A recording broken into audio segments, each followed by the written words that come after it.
Playing advantage on a breakdown tackle, needing a personal penalty can be tough to pull off, but here's a great example where the umpires get it right, and I'll explain why. Retrospective card, but for the time being, it's the French on the attack. And now there is the big whistle, and we are going to get another England card here. It's Rushmere.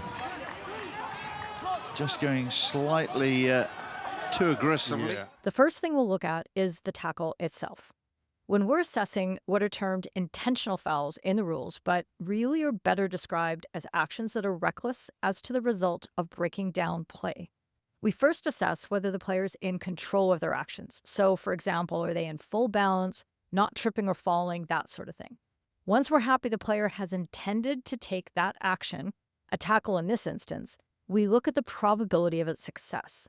A high-risk action that goes wrong and forces us to stop the play and award a foul is a benefit to the fouling team, who can then get their numbers back behind the ball and organize their structure. On this play, the high-risk tackle creates a stick interference from behind that off-balances the ball carrier and takes him to ground. This impactful breakdown needs a card in order to rebalance the scales of justice and send the message to the players that they will be protected from these tackles. That said, stopping the play here would be a worse result for the attacking team than allowing play to continue. Does that mean that a player should escape the card? Absolutely not, because we can play advantage and come back at the next best opportunity, as the umpires do here. The second concept we can learn from these umpires is communication. After the foul occurs, we see the umpire showing advantage with a very clear signal. This shows the entire arena, from the players on the pitch to the teams on the bench, the fans in the stands, and the commentators in the box, what the umpire has seen. Over the radios, the umpire taking the attack asks for her colleague to get the number. This is an important step because it communicates that she's planning to go back to the incident, and it commits them both to that action. Expressing your plan out loud is the best way to make sure you follow through on your decision to intervene.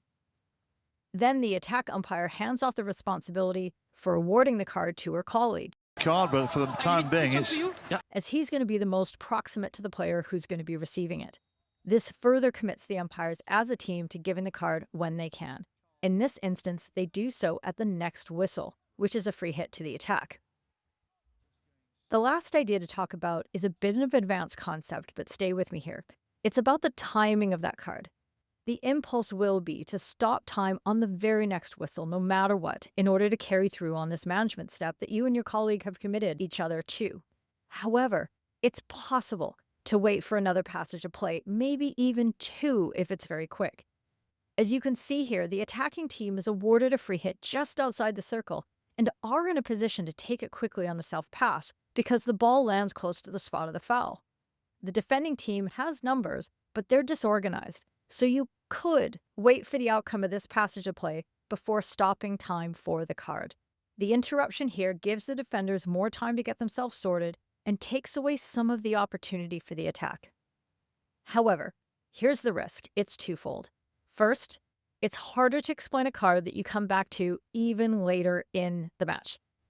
If players don't understand why a card's been awarded, your message is less impactful, and it can draw on your trust bank that you've built up with the players. The other is that the player you intend to card could have an impact in that next passage of play, which is really tricky to manage after the fact as it changes everyone's sense of fairness.